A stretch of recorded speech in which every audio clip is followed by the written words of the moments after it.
Welcome into the NFL opening line report for week number 10. I am Drew Martin, joined by Teddy Covers. We're getting you set up for the right side of some of these line moves, both side and total. Without further ado, at Teddy_Covers. Teddy, welcome on in. Happy Monday morning to you, bud. How you feeling? Hey, great to be here, Drew. I had a kiss your sister kind of NFL Sunday. I did lose the big play out of Dallas. I think I was the only one in the world that had Dallas yesterday. And they disappointed me as much as they've disappointed everyone else this season. But that being said, it was an okay weekend. I mean, I'm not going to freak out over a bad read. And see if we can make some money this week in NFL action moving forward. Absolutely. As we got actually Monday nighter, we're just going to hit it real quick, guys. Tampa Bay Bucks, Kansas City Chiefs. We are seeing Chiefs -9 at most shops. There is an 8 and a hook out there. 45.5 being the total. Monday Night Football here, TC. Anything for the people watching live with the Buccaneers and Chiefs?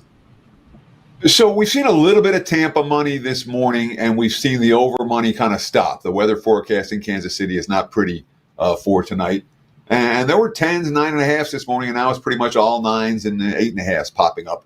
All right, now there's even a prominent 8 out there in the markets for KC. I don't think we're going to see a ton of Bucks money. I don't think we're going to see a ton of under money. You ask me where this line closes, I say pretty close to where it is right now, 945.5. But we have seen some Tampa money, and the over money is stopped because the weather forecast isn't pretty.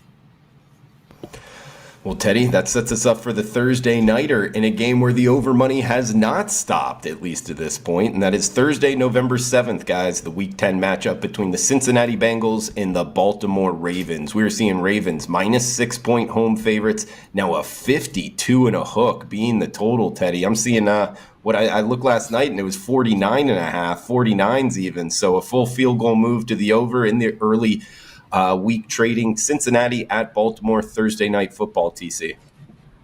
Yeah, with all these lines, with all these games, I should say, I'm going to give you 4 sets of lines. The first is the look-ahead line. That's a bettable number on this game from last week. I get those from the Westgate Superbook here in Las Vegas. Other books have them. I use the Westgate because I've used them for years, and I think their numbers are pretty solid. I'm going to give you my power rating number for the game. We're going to talk about the openers last night, and we're going to talk about where the lines have moved since the open last night. And by open, I usually make, so I write everything down, I'll say 2 or 3 hours after the open, because books open here, there, or the other, and I'm looking for a broader consensus market. So once I see a consensus out there is what the opener is, that's what I write down. So for for Cincinnati and Baltimore, look ahead line, Baltimore -6, 48.5. My powering number, Baltimore -6.5. The markets opened last night, Drew, 6.5. Total was 52.5 last night. So that got bet right off the open, and that's the number that I'm using as my opener for this. And basically, when we're talking about where it's moved this morning, 6s, 52.5s, not a lot of movement from the openers for this one. Someone bought out all the 6.5s.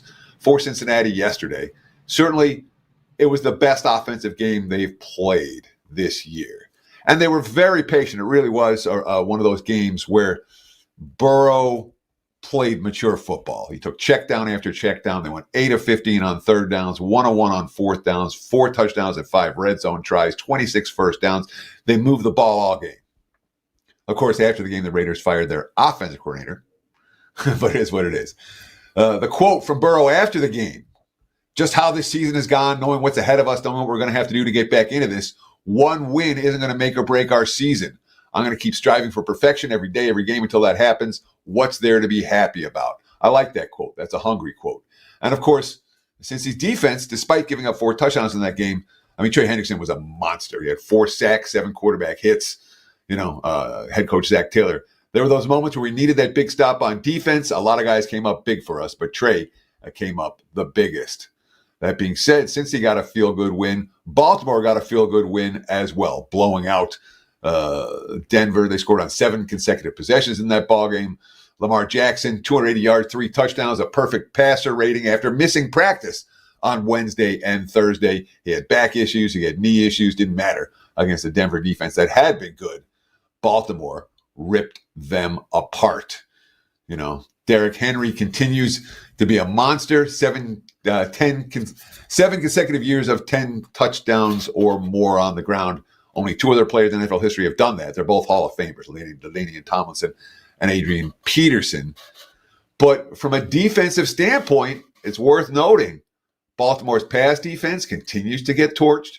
They didn't force a punt in that game until the third quarter against a rookie QB on the highway in our Denver offense. That's not exactly elite. So when you talk about laying points with the Ravens, recognize this defense may not be what it's cracked up to be. We got the Sunday slate up next, guys. We get the New York Giants, Carolina Panthers. This is a 6:30 a.m. Pacific, pointing us towards a Europe game, I believe in Munich, Germany. Correct me if I'm wrong, Teddy. Yeah. It's the Giants and the Panthers. 41.5 being the total, -4.5 or -5 as we're doing opening line report here. That is the Giants is the quote-unquote road favorite, Teddy. Yeah, I mean, so we have 4 teams with byes this week. The Cleveland Browns, the Green Bay Packers, Las Vegas Raiders, and the Seattle Seahawks, all of whom lost and failed to cover yesterday. For what it's worth, usually the team before the bye has had a good point spread record. That was not the case in Week 9. But the Browns, Packers, Raiders, and Seahawks all off this week. And, of course, we're back in international play with the Giants and the Panthers in Germany. I'm not calling it a road favorite. It's a neutral site favorite for the Giants. Look ahead line here. Giants -3, 42.5. My powering number had the Giants 4.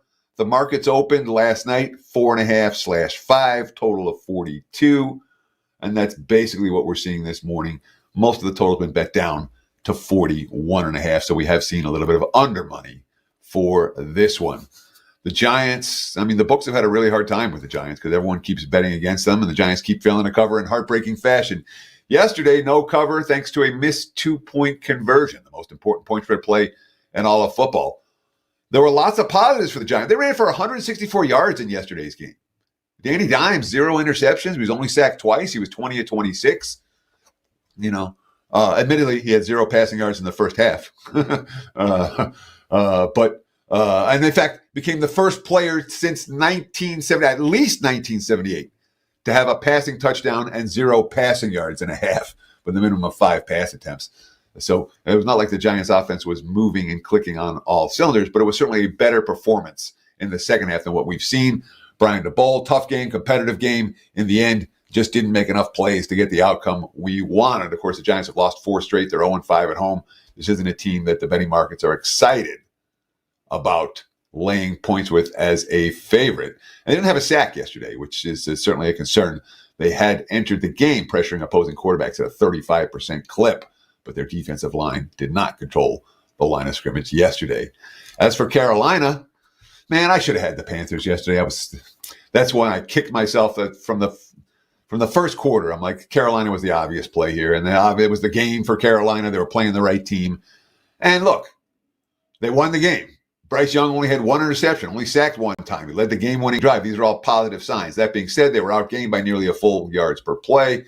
The Saints outrushed them by more than 100 yards. The Saints outgained them by 175 yards. Carolina committed the only turnover of the game.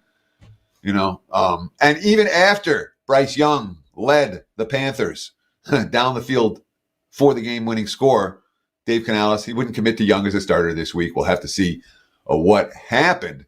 Chuba Hubbard talking about Bryce Young, quote, all the adversity he's had to deal with, he's handled it great.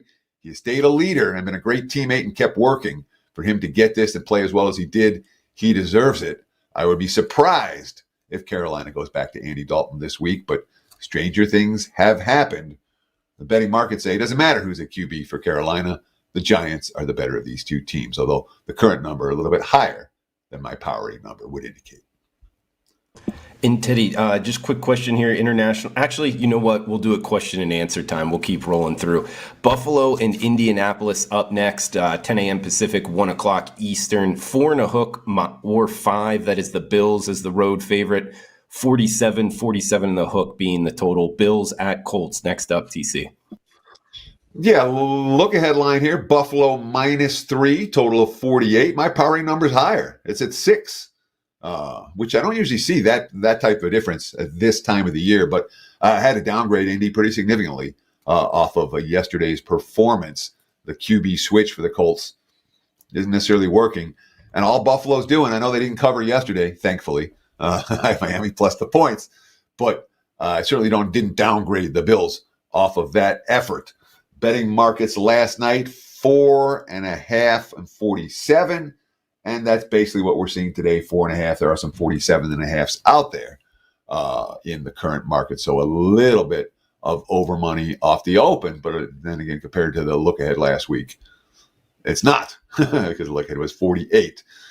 This is the Bills, 7-2, the best 9-game start since 2020. They now have a 4-game lead in the AFC over the Jets. That was a hell of a game yesterday against Miami. Back and forth. Buffalo was up against it. Josh Allen was brilliant in the second half of that ballgame after they settled for field goals and threw picks in the first half. That being said, after the game, what did Josh Allen say? Exhale at the podium. And to me, that's not necessarily a bet on sign moving forward for this game. The Colts weren't good last night, all right, against Minnesota. Joe Flacco looked 39 years old. They had 13 first downs. They gave up 29. They were out-yarded by close to 200 yards. Their only touchdown came on a fumble return. They never reached the end zone. 0 explosive plays, no gain of more than 22 yards.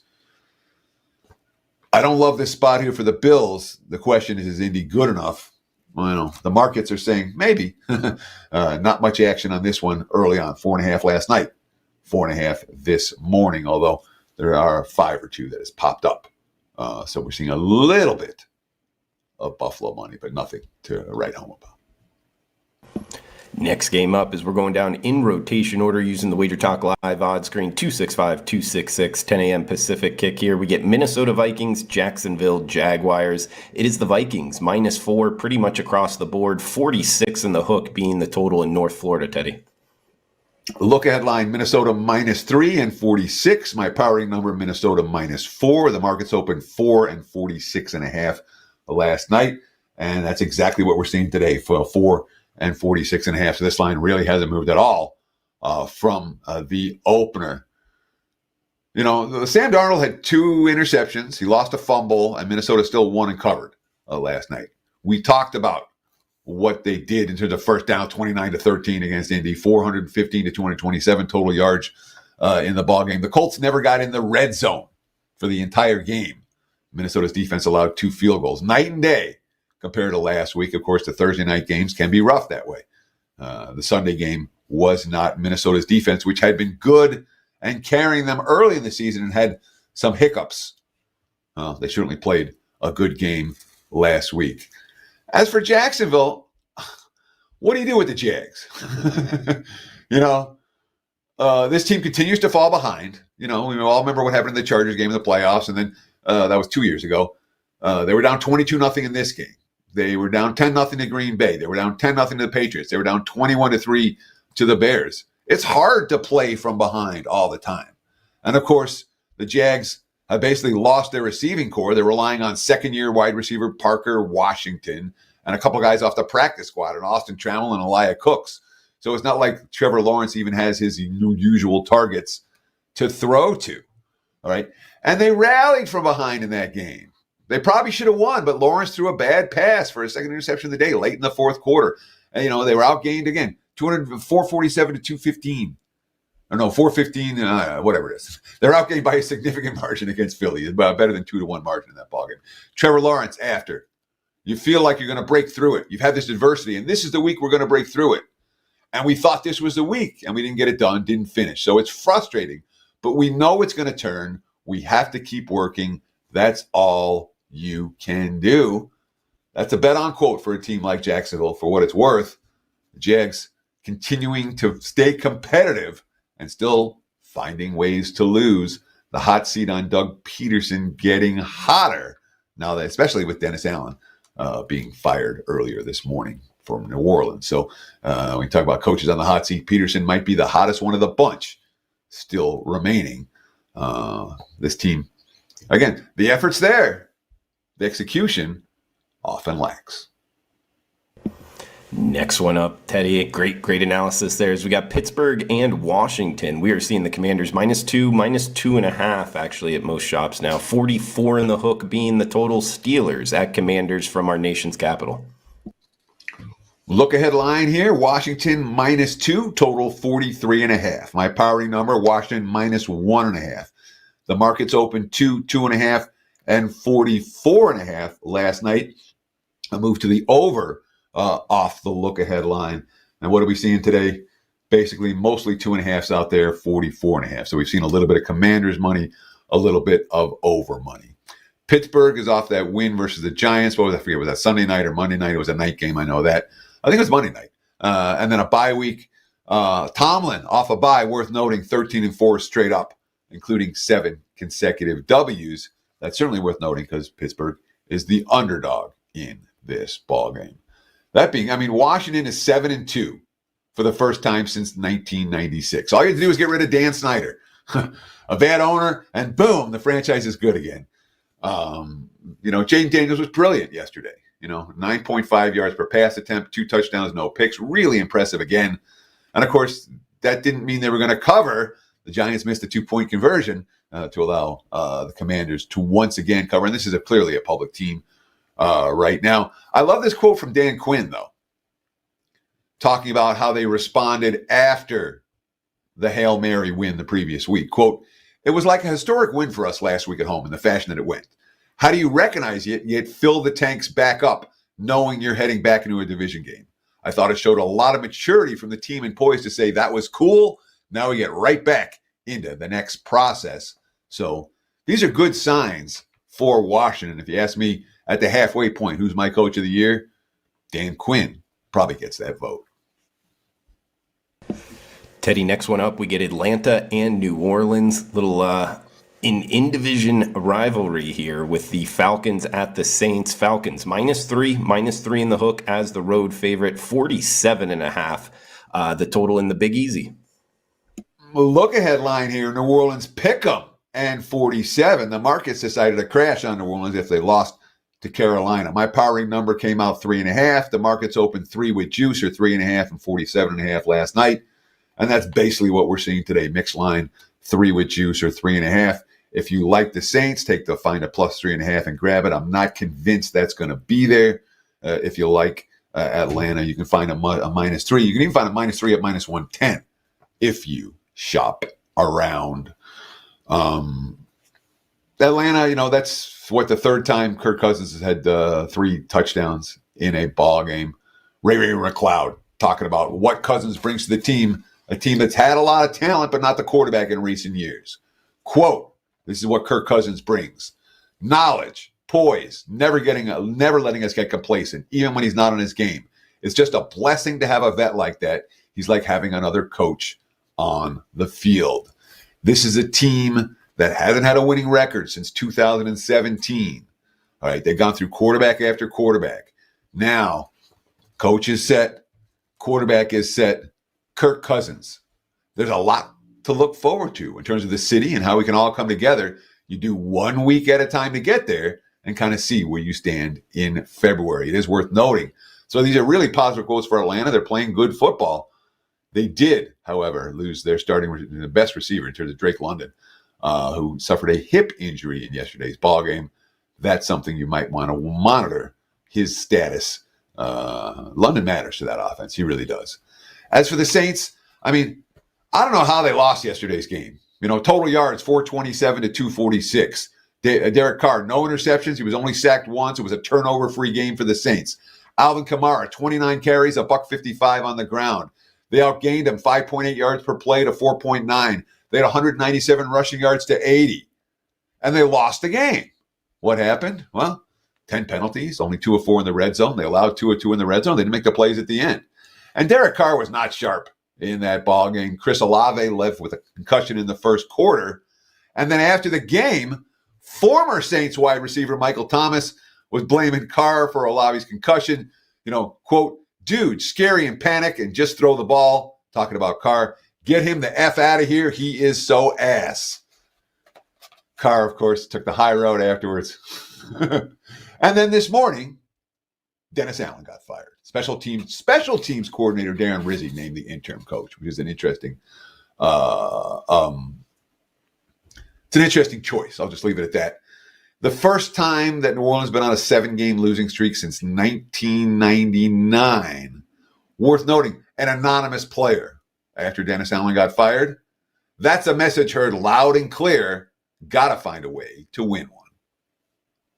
Yeah, take the Saints in your I used on Bet On It last week. I talked about the Saints had the potential to be a buy sign team, and they still do. The new coach may perhaps give them a boost. They have a very manageable slate down the stretch. Sure, they get that quote-unquote change at the top position. We'll see with the Saints as we'll head down the list here. 271, 272, Denver and Kansas City. Chiefs -9 in the hook, pretty much across the board. 42 being the total. Keep in mind that Kansas City Chiefs play Monday Night Football. We are talking 10 a.m. Pacific hour here, opening line report. But hey, maybe if you want to make two bets on the Chiefs or go against them or for them, Teddy, I'll throw it over to you. Broncos at Chiefs from Arrowhead. So the opinion, if you want to make two bets, I think Tampa is the team to bet twice. I don't know that KC is going to be all that much higher if they win and cover and look good against the Bucs this evening. Tampa's a little bit devalued in the markets right now. But if Tampa looks good, they've got San Fran at home next week. We'll talk about that in just a minute. And that might be the game. If you bet the Bucs tonight, maybe you bet the Bucs twice. I don't know if the Niners will come out quite as high if Tampa is competitive this evening. Look ahead line here. Kansas City -8, total of 43. My powering number has the Chiefs -9. The markets opened 9/9.5 last night, total of 42. And, that's pretty much what we're looking at right now. Obviously, before Kansas City plays Monday Night Football. KC 7-0 this season. 5 of those 7 wins, however, have come by a touchdown or less. Last year, they had 7 wins by a touchdown or less, including 3 in the playoffs. So laying these big prices with Kansas City hasn't exactly been all that profitable. That being said, for Denver, I mean, this is went into yesterday's game with a defense that had been carrying the team for extended stretches, and then Baltimore scored on 7 straight possessions. Lamar Jackson had a perfect quarterback rating. Denver had only allowed 2 teams to reach 20 points all year. They played a high-powered offense. It did not go well. Is KC a high-powered offense? Sometimes. Sometimes they are. I mean, you got Patrick Mahomes as the quarterback. As we move down the list here, 273, 274, San Francisco and Tampa Bay. The Buccaneers also playing Monday Night Football, and maybe that 2-bet is in play here as I am seeing the 49ers -6 in the hook. I am seeing a 5.5 out there as well, Teddy. 48 being the total. So San Francisco at Tampa Bay, next game up from Raymond James. Yeah, so look ahead line here. San Fran -6.5, 47. My number only came 3.5 for this ball game. I upgraded San Fran a little bit for being on coming out of a bye week. Obviously, their injuries were enormous, but we don't know. I mean, Christian McCaffrey's upgraded to probable. Christian McCaffrey is worth 0 points to the spread. I'm seeing Deebo Samuel, Jordan Mason, Juwan Jennings, all questionable, and a bunch of guys still out. A whole bunch of guys still out for San Fran. So I wasn't looking at the 49ers, a team that I'm going to bump their power rating up a couple of points because they had a bye week. Let's see who comes back in the lineup and how they play. So that's my numbers off from the market number. Opened, 6 and 48 last night. And what are we seeing today? 6.5s, even some 7s out there for San Fran. Although the markets are moving on this game as we speak based on that 49ers injury report. 49ers off a win versus the Cowboys. That doesn't mean all that much in a bye week. It's not like San Fran has played great football at any point this season. They've suffered a little bit of the Super Bowl losers curse. And it's Arizona who's in first place in the NFC West, not San Francisco. Obviously, Tampa playing tonight on Monday Night Football against the Chiefs. They look good tonight. I don't think this number comes 6.5 for next week. So, again, we talked about who's the better team to bet both if you like them. Tampa, in my opinion, if you like the Bucs tonight and they are competitive, I'm not convinced we'll see a 6.5 next week. Although the Bucs, I think they go to bye the week after, and they've been that's a team that needs a bye week. They have a bunch of injuries. Their secondary's banged up, and their receiving core is banged up, and that's a bad combination. Sure, yeah, a bunch of injuries there on the Bucs side. As we got the live chat in the house, Omer, B Daddy, Little Bull. We got David H as well, Paco Healy. Shout out to you guys. Any questions, fire away in the live chat. Also in the comments below, and we'll answer them on next week's show. We got a couple here from last week's show we'll get into. We should have some time at the end of the show with the next game up, 275, 276, New England and Chicago. The Bears, -6 in the hook as the home favorite, 39.5 or 40 being the total. Patriots at Bears. Next game up, Teddy. Yeah, and before I talk about Patriots and Bears, I do want to mention we got a great promo going right now. I always say don't buy a play, buy a package. This is an opportunity to buy a package at a great discount. You can take $50 off any season pass, NFL or college football, code FBALL50 at checkout. Again, you want to get on board, ride with me through November and December into the postseason. Season pass, take $50 off. Coupon code FBALL50 at checkout. That's the way to go if you want to get on board with an extended service package. Now let's talk about two teams that didn't bring their A game yesterday necessarily, the Patriots and the Bears. Look ahead line here, Chicago -7, 39. My powering number, and this, by the way, is with a healthy Caleb Williams, which we don't know we have this morning. I'm seeing 8.5. For this, I would downgrade Chicago fairly significantly if Williams did not play. The markets opened 7 and 40 last night. I'm seeing 6/6.5, 39.5 today. We do not yet have an update on what happened. Caleb Williams got hurt on, I think, the last play of the game or close to it. Yesterday. And he's listed as probable for the contest, although a pretty significant injury report already for Chicago. And Chicago played a really bad game yesterday. There's no... it felt like they lost to Washington twice. 3.4 yards per play on offense. They went 0 for 1 in the red zone. Caleb Williams got sacked 6 times. They only had 69 yards rushing and allowed 213. They won the turnover battle by +2 and were never in the game after halftime. And there was a funky sequence at the end of the first half that really, killed them. It was 7-6 Arizona. There was less than 4 minutes left. And Chicago just stopped them, and Arizona was going to have to settle for 3. And instead, they got flagged for trying to jump over to block the field goal, which led to a touchdown and led to another touchdown right before halftime on a blown coverage from the Bears. So it ended up, instead of 7-6, 10-6 going to the break, it's 21, and that was a significant difference in that ball game. Matt Eberflus. Overall, it's just not good enough. Not good enough by the players, by the coaches, by the staff. Everyone's involved. Caleb Williams. This is an interesting quote. Expectations of myself are always going to be high, and they're still high. We still have 9 games. We've just got to figure out the next step, how to get a win next week. This game's over. Can't change it, but we can definitely change the future. I like that quote. That was a mature quote, in my opinion, for Caleb Williams and company. And this is certainly a circle the wagon spot against a team, in theory, they're supposed to be able to beat. As for the Patriots, they had 110 yards rushing yesterday. 95 of them came from Drake May. That's not good. The run defense got gashed again, 167 yards on the ground. That's not good.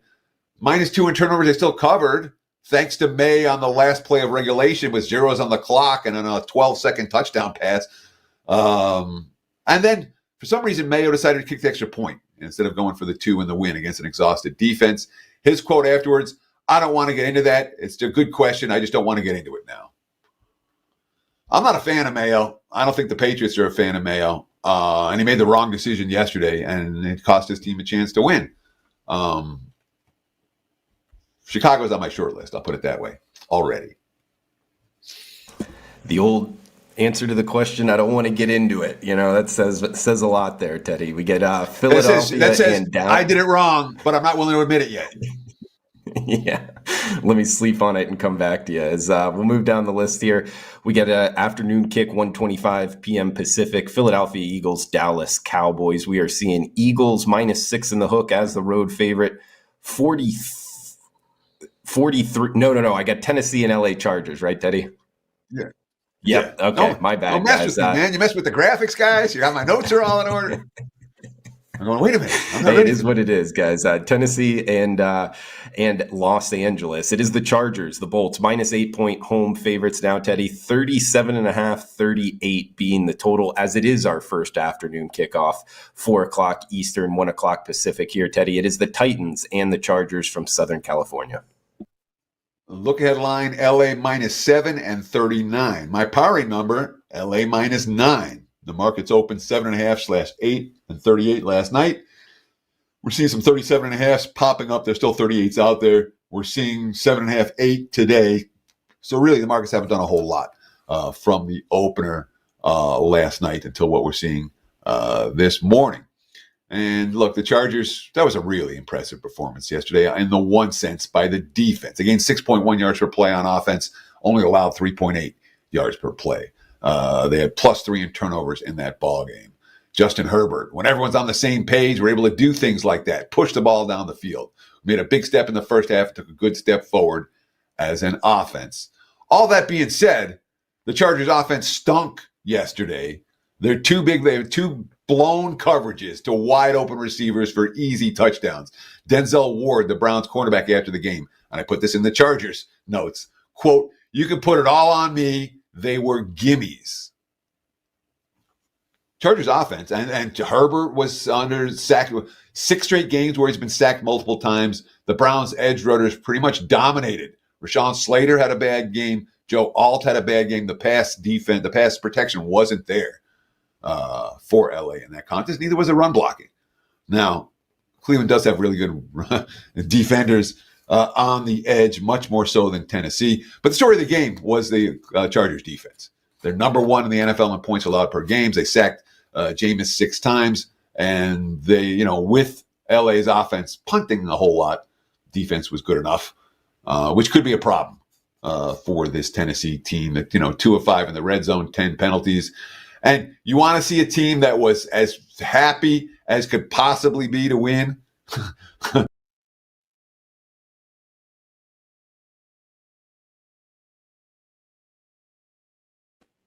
Oh, am I still here? All right. Happened there? What's the last thing you heard? It was just like a second or two ago. You're good, Teddy. All right. Yeah. So for Tennessee, the quote after a crying Coach Callahan after the game. I mean, look at me. I needed it bad, man. Yeah, we needed it. Mason Rudolph. We all needed that. It's a 3-point win in overtime against New England. All right. They finished with 4 sacks, 3 turnovers. It's still a defense that's leading the league in yards and the fewest yards allowed, fewest passing yards allowed. Although, I don't believe those numbers. They scored more than, they needed overtime to get more than 17 for exactly the second time this season. And they actually scored a touchdown in the fourth quarter. They were averaging just 1.7 points per game, worse than the NFL in the fourth quarter of that ball game. But worth noting, not only were they in tears and thrilled with the victory after the game, they lost the star safety. Quandre Diggs needed a cart to take him to the locker room.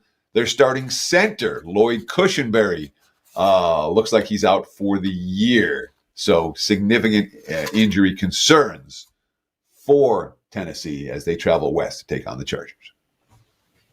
Like it, Teddy, and now we get to the Philadelphia Eagles Dallas Cowboys game. Eagles -6 in the hook, 43.5 to as high as 44.5.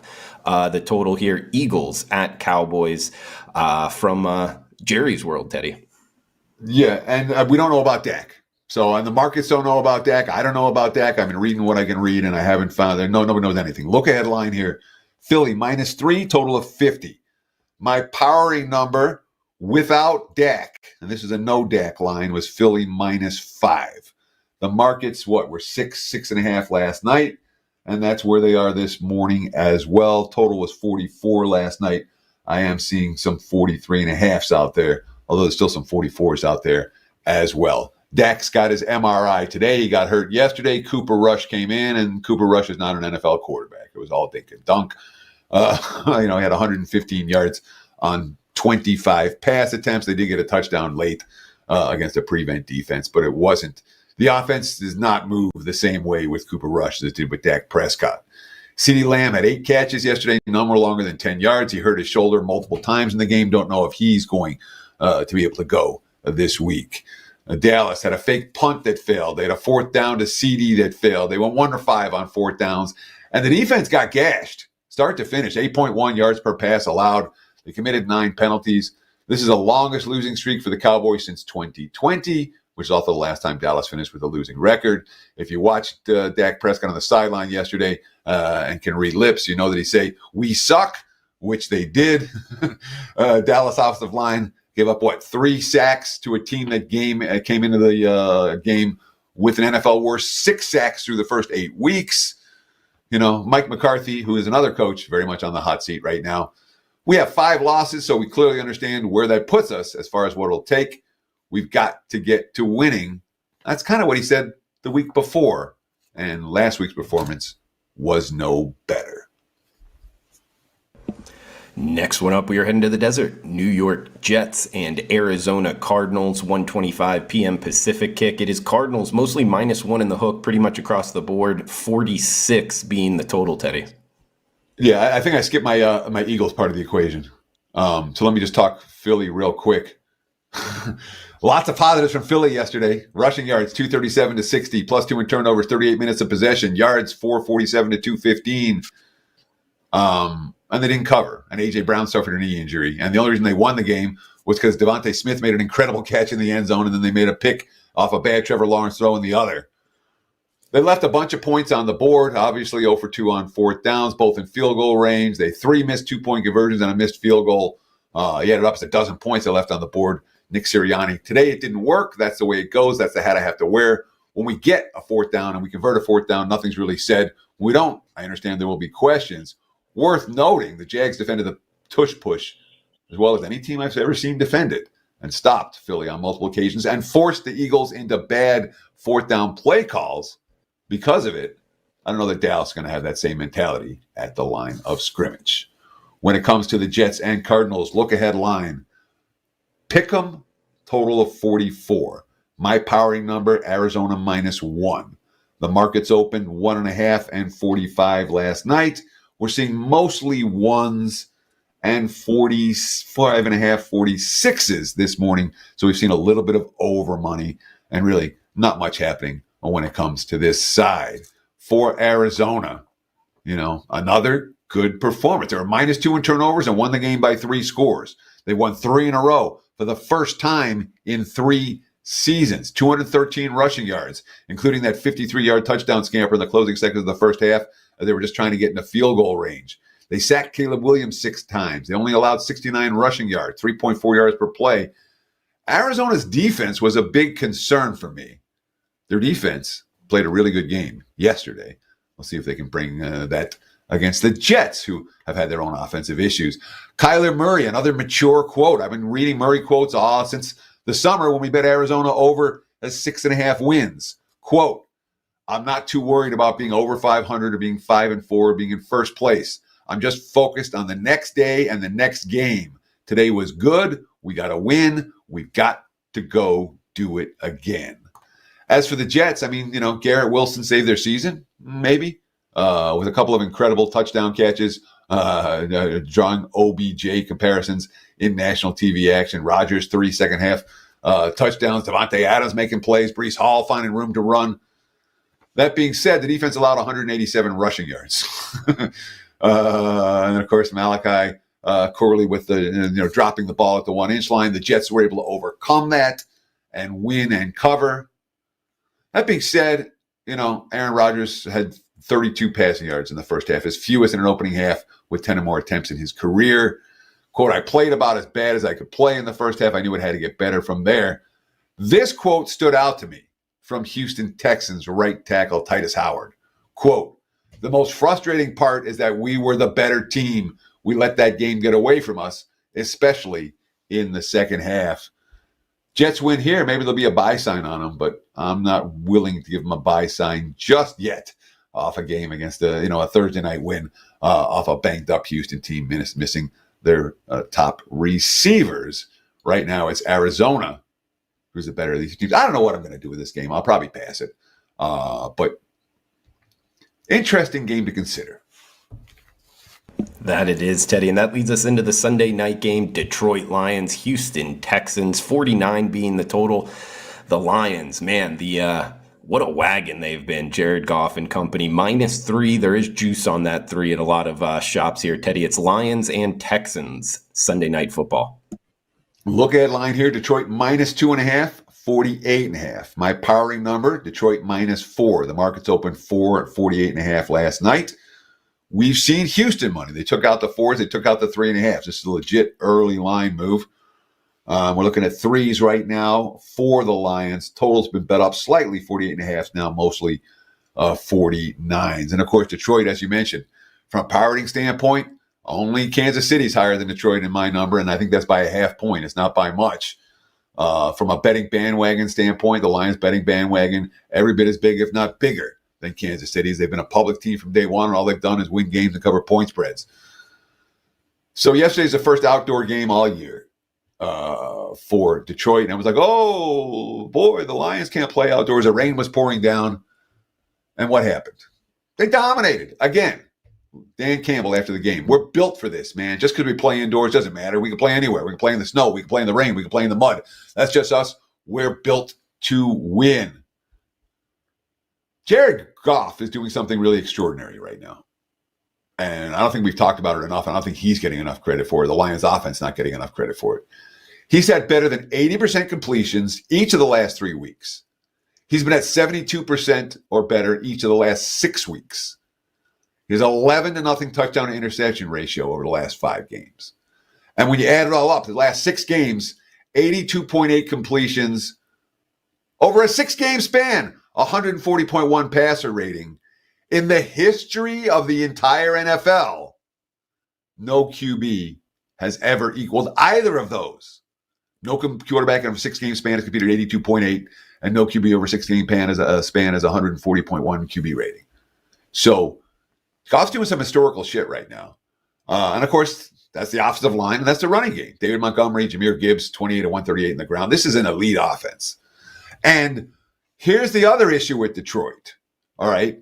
2 weeks in a row now, their box score is lying, all right? Last week against the Titans, Detroit had all these easy touchdowns, and Tennessee ended up with a yardage edge. Well, guess what? Detroit had a bunch of easy touchdowns yesterday. Packers, 411 total yards, Detroit, 261. They got outgained by 150 yards, and that doesn't mean squadoosh, at least not to this better.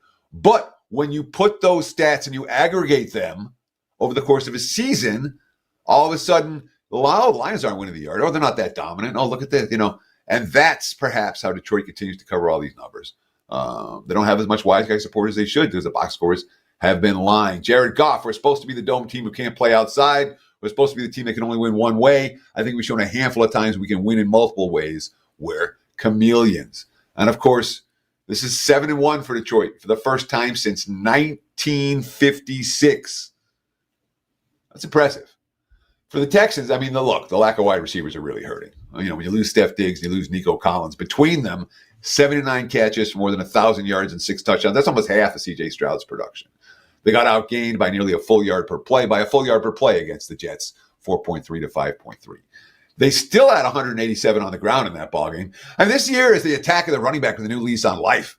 Joe Mixon here, Saquon in Philly, Derrick Henry in Baltimore, Josh Jacobs in Green Bay, J.K. Dobbins for the Chargers, Aaron Jones for the Vikings. All of these guys, these veteran running backs, are having kind of breakout seasons. Mixon's is as breakout as anyone. Fairburn missed a couple of field goals. They ended up not covering. I read you that quote earlier, from Titus Howard saying the most frustrating part is that we were the better team. We let that game get away from us, especially in the second half. C.J. Stroud, this is a bet-on quote.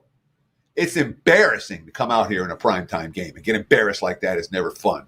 We have to be better in a lot of areas, and that starts with me. There are plays I've got to make, throws I've got to make. So that's a bet-on quote potentially this week. Is Houston good enough? That's another question. Worth noting, thank you, Dan Alexander, just passed this along. A Dak quote to miss multiple weeks with a hamstring injury from Ian Rappaport, just posted that out. So thank you, Dan, for giving us a live update. Dak, it didn't look good yesterday. It didn't sound good yesterday. It'll be Cooper Rush moving forward.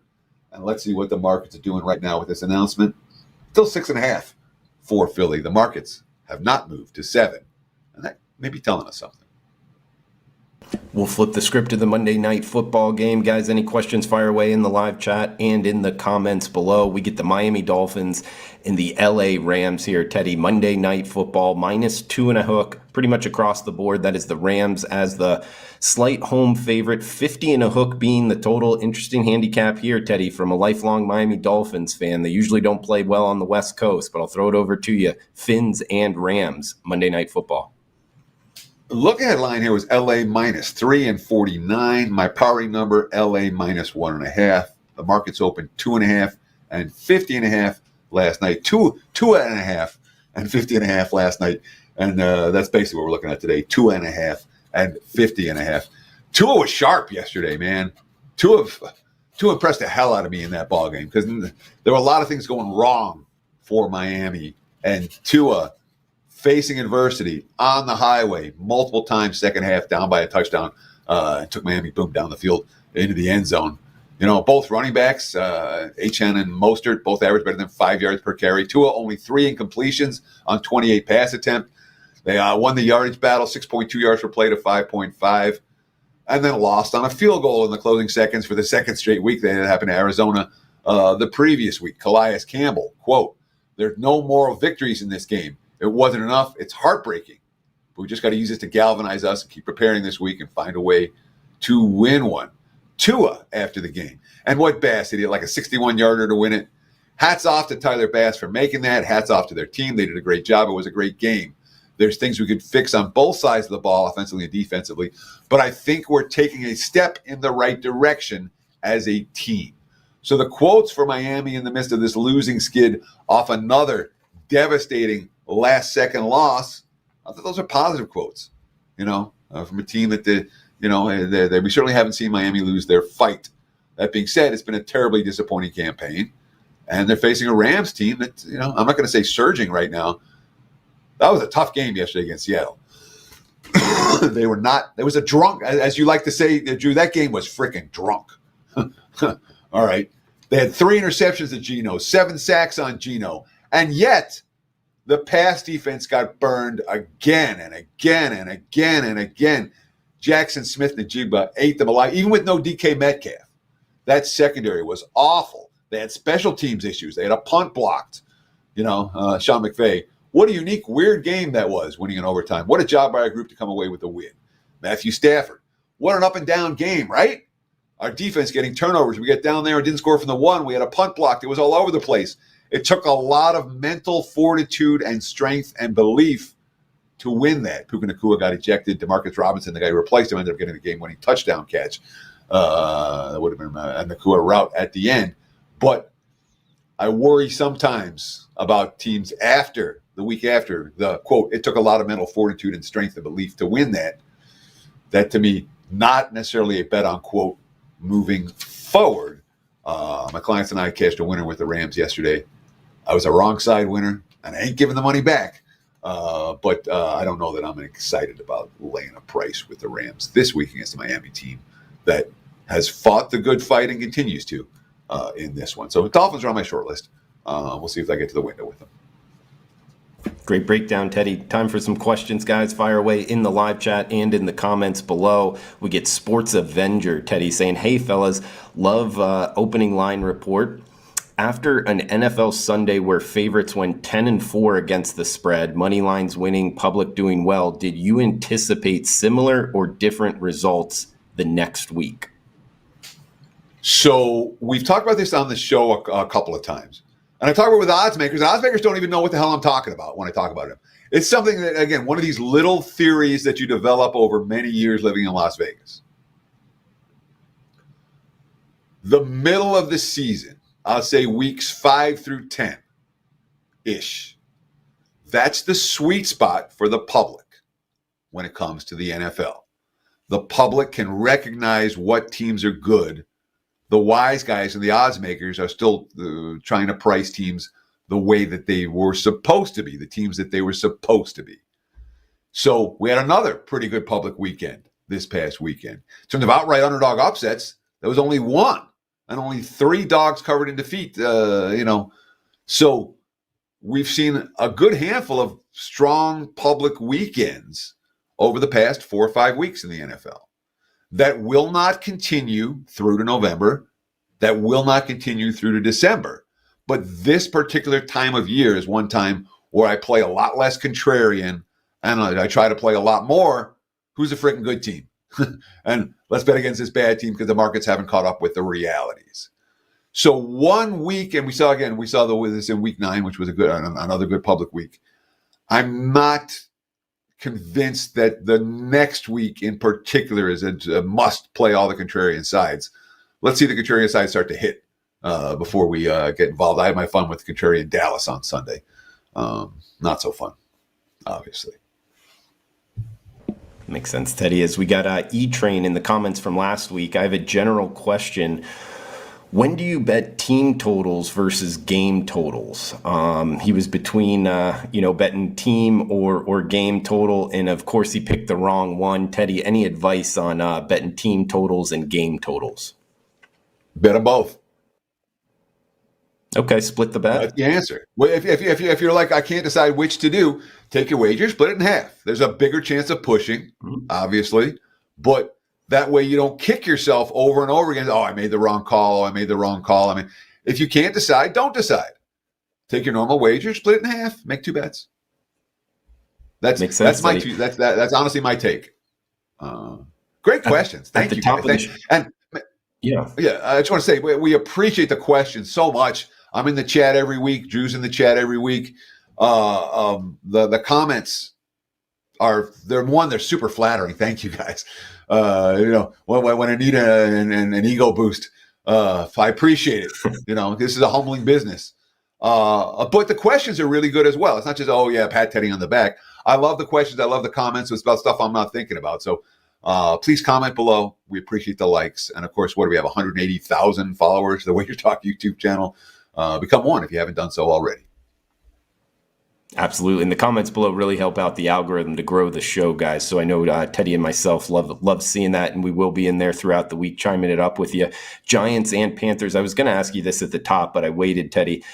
This one in Germany, the international games, we got to bring it up again this week. Any type of differences you're making in your handicap? And also I'm seeing Germany games have been a little bit lower scoring. This only started in 2022 here in Munich, but they also played in Frankfurt. The Munich game did go under last time. Do you bring that into account? I'm seeing hybrid turf, and it almost looks like Allianz Stadium is kind of like Hard Rock Stadium. It is open air, but it has that kind of only a little bit of open air, if you will. Does it change your handicap at all? So we can spend a lot of time and effort talking about all kinds of different things, about every game. And how much of that actually matters when it comes to who's going to cover the number or not. When it comes to traveling in Munich, both teams are playing on the same field. Both teams have the unfamiliarity with the surface. Both teams have the unfamiliarity with the circumstance. Neither team is what I would call a mature veteran team. I think a mature veteran team, in theory, is what handles international travel better than a team that is younger. So there's no natural, when you think about it, and I do, there's no edge. What's the handicap here? There's no the game's being played in Munich. Okay, I'm going to handicap this game like it was being played anywhere in the U.S. It's like the travel is going to change, is predictable in the sense that it's going to change a team's MO or anything about them. And it's probably not a game I'm going to bet. I mean, realistically, am I going to lay this price with the Giants? Hell no. Am I going to take it with Carolina off a win? Hell no. So if I get involved, it'll be the total. And I don't know if I want to get involved in the total in this game. So it's just, you can spend a lot of time focusing on all kinds of factors. And we all have busy lives, every one of us, I'm sure. I try to eliminate the stuff that I can't handicap. And when it comes to international travel, maybe there's an edge. Maybe if you dig deep enough, you'll find something. But I really haven't found much. All right, Teddy. Hey, well, time for one more. And I remember 4 years, Teddy and I have been doing this show for quite a while here. 4 years ago, we talked about it. A lot of people commenting below. So let us know in the comments, guys, your thoughts on betting. Election day is tomorrow, Teddy. I wouldn't be doing my job if I didn't ask you. I'm looking in the global market. I'm seeing Trump minus 155, Kamala Harris plus 133. Anything you want to throw out there? Because I do have an angle here. Actually, I'll just throw it out. One, I think maybe the betting markets aren't as efficient as people normally think so, because I think that the sports betting market is 90% men, if not it's over 80%. And when you look at the polls, men vote for Trump more. So therefore, I think it's kind of almost influencing the betting market. I just want to throw that out there. I don't know if it's going to help, who wins or who loses, but I do think it affects these odds. Also, I want to throw out a bet. If you do like Trump, maybe look to go to election winner to lose popular vote. It's kind of the way that it's set up in terms of Democrats usually win the popular vote. But if Trump does win, the actual congressional, whatever they call it, and becomes the president, that yes would become plus 130. Therefore, you could kind of cut down on the odds. Those are the two things that I've noticed, Teddy. I'll throw it over to your election betting analysis, if you will. Sure. So know this, the odds are going to move a lot tomorrow. And I would imagine at some point during the day tomorrow, you'll be able to get a better line on Trump than you have right now, and you'll be able to get a better line on Harris than you do right now. So in theory, now if Trump jumps out to an early lead or Harris jumps out to an early lead and rolls, it is what it is, and you may have missed your chance. But I wouldn't be shocked if you can get a plus price on both candidates, quote unquote, in game on Tuesday. That's what I'm looking for here is plus prices.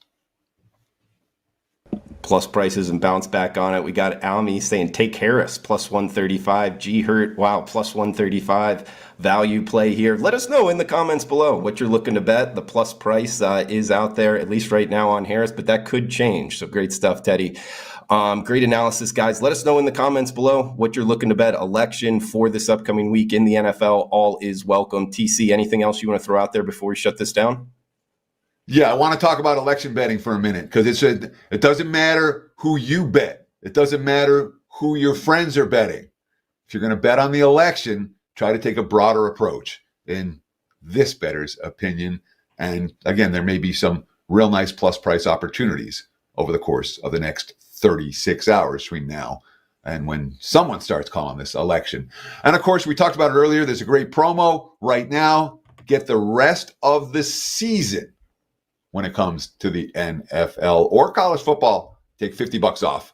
Promo code FBALL50 at checkout. Again, FBALL50 at checkout will get you the rest of the year for $50 off. And if you want an extended package, I expect to make money over the course of the next, 3.5 months in the NFL.